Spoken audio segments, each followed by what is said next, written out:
Morning students. आज हम लोग एक्सरसाइज 1.6 देखेंगे। प्रीवियस वीडियो में आप लोगों ने 1.5 का क्लियर कर लिया है। एक्सरसाइज 1.5 में large of exponents for real numbers हम लोग यहाँ देखेंगे। Large of exponents for real numbers, real number के लिए एक्सपोनेंट्स का कुछ रूल होता है, उस रूल को हम समझेंगे।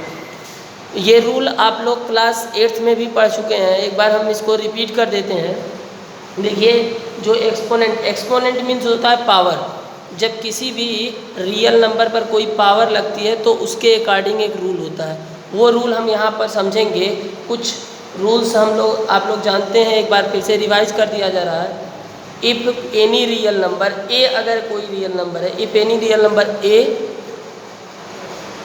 To the power M, A to the power M, यानी ए कोई एक रियल नंबर है, उस पर कोई एक पावर है M, into A to the power N is equal to A to the power M into A to the power N is equal to होता है हमारा A to the power M plus N. यहाँ हम समझेंगे, जब भी किसी भी एक्सपोनेंट में देखिए यहाँ ए पर पावर एम जो लिखा है, ए आपका बेस है, एम आपका एक्सपोनेंट है। यहाँ ए बेस है, एन एक्सपोनेंट है, यानी इक्वल बेस पर अगर अलग अलग पावर है और बीच में इंटू का सिंबल है तो इसका ये पावर यानी एक्सपोनेंट आपका ऐड हो जाता है, यानी कि प्लस हो जाता है। क्लियर। सेकंड हम देखेंगे a to the power m minus, या सॉरी डिवाइड, या इसको अपान भी आप समझ सकते हो, a to the power M, A to the power n divide by a to the power m divide by a to the power n. या फिर इसको ऐसे भी कह सकते हो, a to the power m upon a to the power n. तो upon हो या डिवाइड हो सेम होता है। इस कंडीशन में ए पर पावर एम माइनस एन होगा, यानी अपान होने पर, डिवाइड होने पर पावर सब्ट्रैक्ट हो जाती है और इंटू करने पर पावर ऐड हो जाती है। थर्ड लॉ, अगर पावर के ऊपर पावर है, यानी यहाँ पर लिखा हो ए पर power m whole to the power n, a पर power m whole to the power n, तो ये हो जाएगा आपका ए पर power M into n. Power के ऊपर पावर होने पर ये इंटू हो जाता है। नेक्स्ट, अगर आप ध्यान दीजिए, दोनों का एक्सपोनेंट इक्वल है, मतलब यहाँ दो अलग अलग रियल नंबर्स हैं, ए पर पावर एम इंटू बी पर पावर एम, तो ये आपका ए और बी का इंटू हो जाएगा ए बी पर पावर एम। पावर अगर सेम है तो दोनों का नीचे बेस इंटू हो जाएगा। ये भी क्लियर हो गया। नेक्स्ट, फिफ्थ आपका फार्मूला होता है ए पर पावर जीरो। तो किसी भी रियल नंबर पर अगर जीरो की पावर है तो उसकी वैल्यू आप लोग लर्न कर लीजिए 1 होता है। किसी भी रियल नंबर के पर अगर जीरो की पावर लगी है तो उसका वैल्यू 1 होता है। क्लियर है यहाँ तक? चलिए अब हम लोग देखते हैं एक्सरसाइज 1.6। बहुत ही इजी है, कोई दिक्कत नहीं है, आप लोग बहुत आराम से समझ लेंगे। एक्सरसाइज 1.6, यही सब फार्मूले हमें यूज करने हैं यहाँ पर, एक्सपोनेंट के जो तरीका हमने दिया है। अब हम लोग देखते हैं इसका क्वेश्चन नंबर 1। चलिए अब हम लोग देखते हैं क्वेश्चन नंबर 1 में आपका 3 पार्ट है। 64 पर पावर 1/2, 32 पर पावर 1/5, 125 पर पावर 1/3। तो हम फर्स्ट क्वेश्चन सॉल्व करते हैं। बहुत ईजी है ये आपका। 64 पर पावर 1/2, तो अब आप क्या करेंगे, 64 को पावर के फॉर्म में कन्वर्ट करेंगे, यानी आप इसको फैक्टराइज कर लेंगे 64 को। तो आप सभी को पता है 2 से डिवाइड होगा तो ये आ जाएगा आपका 32, फिर 2 से डिवाइड होगा आपका हो जाएगा 16, 2 से 8, फिर 2 4 जा 8, 2 2 जा 4, यानी कि अब देखिए 2 1 2 3 4 5 6 टाइम्स 2 आया, यानी 2 इंटू 2 इंटू 2 6 टाइम्स है। तो 6 टाइम्स का मतलब 2 पर पावर 6। ये 64 को हम लिख सकते हैं 2 पर power 6 whole to the power 1/2। अभी फार्मूले में आपको बताया गया, अगर पावर के ऊपर पावर होगा देन यहाँ पर देखेंगे आप ए पर power m whole to the power N is equal to a पर पावर एम इंटू एन। यहाँ आपका इंटू हो जाएगा 2 पर पावर 6 इंटू 1/2, कैंसिल करेंगे 3 हो जाएगा, 3 1 जा 3, 2 पर पावर 3 और इसकी वैल्यू 2 2 जा 4 2 जा 8। देखिए किसी पर 3 की वैल्यू है तो इसका मतलब हो गया 2 इंटू 2 इंटू 2, तो यह आपका हो जाएगा 2 2 जा 4 2 जा 8, आंसर आ गया। ठीक, इसी तरीके से आप 32 को डिवाइड करेंगे, यहीं से समझ लीजिए 32 5 टाइम्स आएगा तो 5 इंटू 1/5 कट करके 2 आंसर आ जाएगा। ये आप लोग कर लेंगे। एक और आपको बता दे रहे हैं कि थर्ड वाला, इसका सेकंड वाला आप लोग सेल्फ लगाएंगे। थर्ड है आपका 1, चलिए हम लोग देखते हैं। थर्ड क्वेश्चन है 125 पर power 1/3 is equal to, same इसी तरह से इसको भी फैक्टराइज कर लेंगे। 125 2 से भी नहीं कटेगा, 3 से भी नहीं कटेगा, ये 5 से कटेगा। 5 2 जा 12, 5 2 जा 10, 2 और 5 15, 5 5 जा 25, 5 आ गया। अब आपका 1 हो गया, यानी 5 पर पावर 3 होल पर पावर 1/3। तो इसको आप क्रॉस करेंगे तो ये हो जाएगा 5 पर पावर 3 इंटू 1/3। 3 से 3 आपका कैंसिल हो गया, 5 पर पावर 1 इज इक्वल टू 5।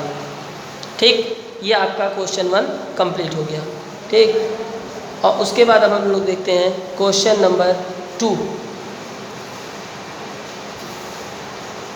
चलिए अब हम लोग देखते हैं क्वेश्चन नंबर 2। 2 में भी 4 पार्ट हैं।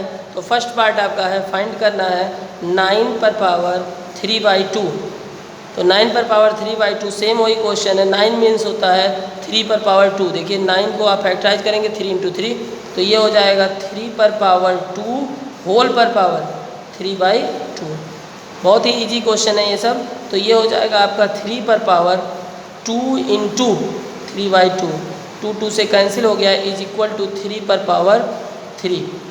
ये आपका हो गया 3 पर power 3 is equal to 3 into 3 into 3, तो हो जाएगा आपका 3 3 जा 9 3 जा 27 आंसर। ठीक, सेम इसी तरीके से आप सेकंड भी क्वेश्चन इसका सॉल्व कर सकते हैं। 32 पर पावर 2/5 इज इक्वल टू, 32 को आप समझ सकते हैं 2 इंटू 2 इंटू 2 आप फैक्टराइज करेंगे। अभी आपका काम है तो आएगा आपका 2 पर पावर 5 टाइम्स आएगा, whole to the power 2/5 into हो जाएगा, सेम उसी बेस पर है तो ये हो जाएगा आपका 2 पर पावर 5 इंटू 2/5, 5 से 5 कैंसिल, 2 1 जा 2, तो ये हो जाएगा 2 पर power 2 is equal to 2 into 2 is equal to 4। ये वैल्यू हो गई आपकी 4 इसकी आंसर। क्लियर है? सेम इसी तरीके से आप 16 पर पावर 3/4 कर सकते हैं।